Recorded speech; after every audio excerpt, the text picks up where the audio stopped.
여러분 안녕하십니까? 성경암송학교 교장 박종신 목사입니다. 오늘도 저는 성경암송학교 지역 캠퍼스 온라인 설명회로 여러분을 찾아뵙게 되었습니다. 오늘은 제 4강인데요. 주제는 진짜 쉐마와 가짜 쉐마를 구별하라.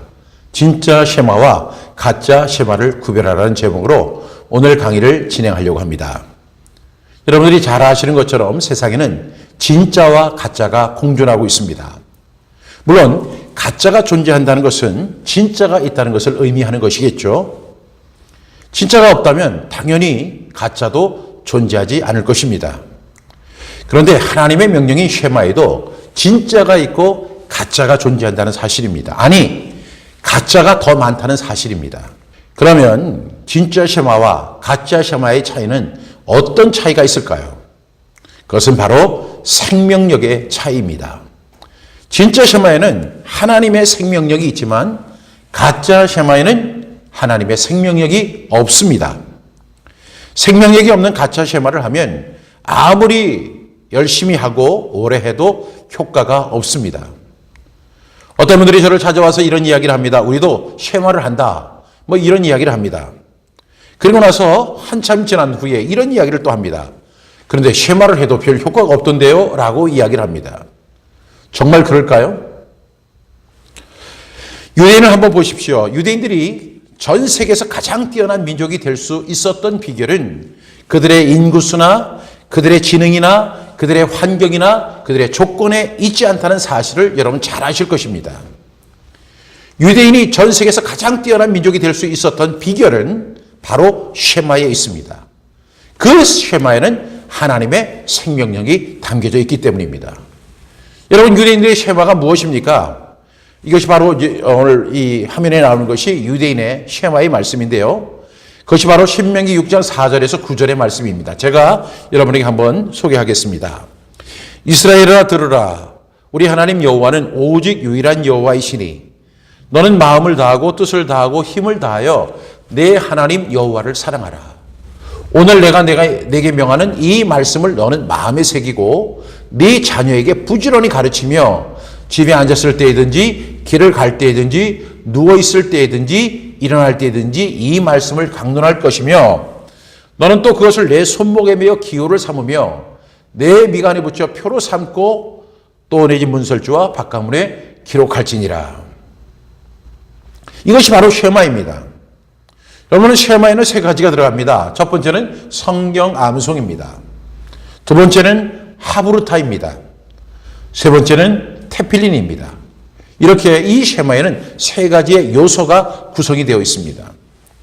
먼저 성경 암송에 대해서 말씀을 드리면 6절 말씀에 보니까 이 말씀을 너는 마음에 새기고, 여기서 중요한 것은 이 말씀입니다. 이 말씀.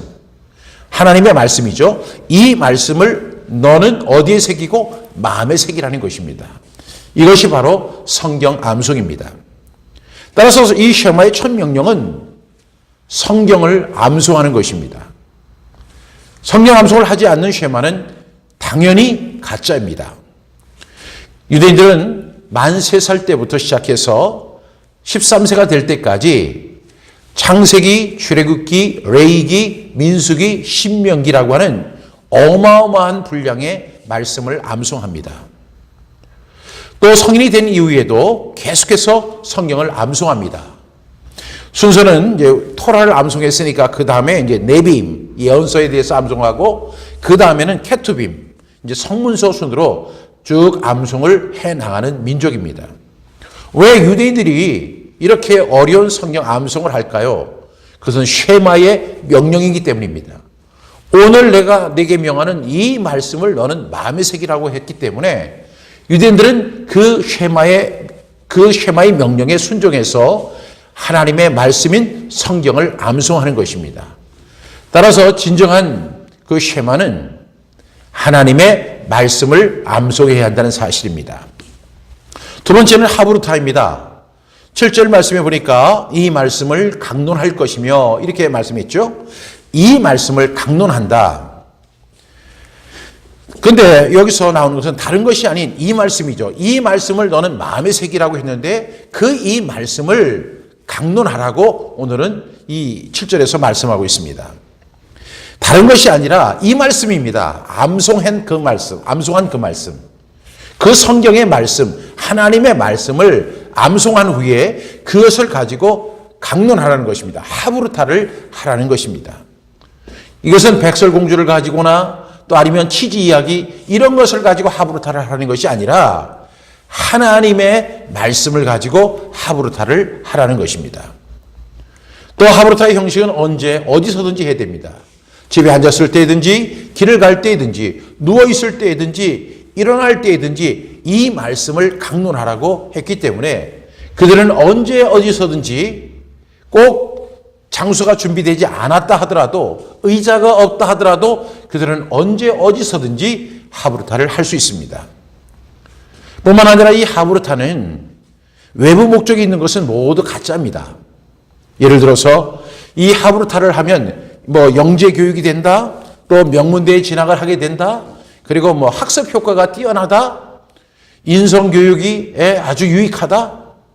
여러분, 이것은 왜 하나님의 말씀을 마음에 새기고 그 말씀을 가지고 하브르타를 하라고 한 것은 그 말씀을 적용하기 위해서 하라고 하는 것이지, 이것을 위해서 영재가 되고 명문대에 진학하고 학습 효과를 높이고 그리고 인성 교육을 하기 위해서 하브르타를 하라고 하는 하나님의 의도가 아닌 것입니다. 순전히 하나님의 말씀을 질문하고 그다음에 대답하고 토론하고 설명하는 것, 이것이 바로 하브르타입니다. 그것을 무엇으로요? 하나님의 말씀으로. 이것이 진짜 하브르타입니다. 따라서 하브르타의 목적은 하나님의 말씀을 이해하고 그 말씀을 내 삶에 적용하고 그 말씀을 어떻게 실천할 것인가에 초점을 두는 것입니다. 이것이 바로 진정한 의미의 하브르타라고 할 수 있습니다. 세 번째로 테필린입니다. 오늘 8절 말씀해 보니까 너는 또 그것을, 또라고 하는 것은 그 앞에 무엇이 있다는 것이죠. 너는 또 그것을, 앞에는 이것을 하다가 너는 또 이것을 이렇게 이야기합니다. 그것은 뭐였죠? 성경 암송한 것. 또 뭐 했죠? 하브르타 한 것. 이것을 가지고 테필린을 하라는 것입니다. 그런데 이 테필린 명령은 성경 전체를 찾아봐도 딱 4군데 나옵니다. 그런데 그 첫 번째 말씀이 구원의 말씀이고, 두 번째 말씀이 헌신의 말씀이고, 세 번째 말씀이 신앙계승의 말씀이고, 네 번째 말씀이 축복의 말씀입니다. 그 중에 오늘 제가 읽어드렸던 신명기 6장 4절에서 9절의 말씀은 바로 세 번째 말씀 쉐마입니다. 그러니까 첫 번째가 구원의 말씀이라고 했죠. 둘째가 헌신의 말씀이라고 했죠. 세 번째가 신앙 계승의 말씀이라고 했죠. 그러니까 네 자녀에게 부지런히 가르치며 집에 앉았을 때든지 길을 갈 때든지 누워있을 때든지 일어날 때든지 이 말씀을 강론하고 그것을 잊지 않게 하기 위해서 뭘 하라고 했습니까?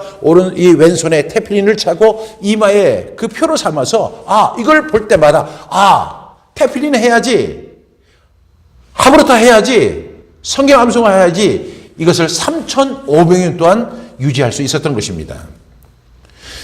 그런데 중요한 것은 유대인에게는 테필린이지만 유대인들은 율법주의자잖아요. 지금도. 그런데 우리 구원받은 하나님의 사람들은, 우리 그리스도인들은 그것이 테필린 복음이 되어야 됩니다.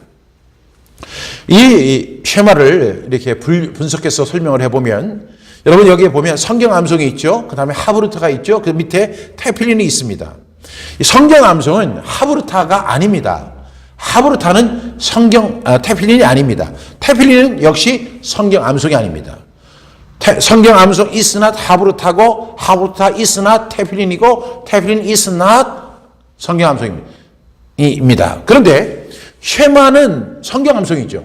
쉐마는 하브르타이죠. 쉐마는 테필린입니다. 요 세 가지가 구성돼야만 바로 진짜 쉐마가 되는 것입니다. 따라서 이 성경 암송학교의 지역 캠퍼스의 사명은 뭐냐면 잃어버린 쉐마를 찾는 것입니다. 여러분들, 가짜 쉐마를 구별하고 우리가 진짜 쉐마를 찾아서 그 말씀에 순종하고 성경 암송하고 하브르타하고 그리고 테필린 해서 우리가 하나님이 주시는 그 풍성한 복을 유대인뿐만 아니라 우리가 더 풍성히 받고자 하는 것이 바로 성경암송학교 지역 캠퍼스의 목적이라고 할 수 있습니다. 생명이 넘치는 진짜 쉐마를 적용해서 우리 자녀와 가정 그리고 우리 성도와 교회가 회복되는 놀라운 역사들을 우리는 목격하게 될 것입니다. 이것이 바로 성경암성학교 지역 캠퍼스를 세우는 목적이라고 할 수 있습니다. 지역 캠퍼스에 대한 문의는요, 오프라인 설명도 있으니까 여러분들이 한번 참석해 보시고 또 홈페이지나 전화나 이메일을 통해서 여러분 문의하시면 자세한 정보를 얻으실 수 있게 될 것입니다. 경청해 주셔서 정말로 감사합니다.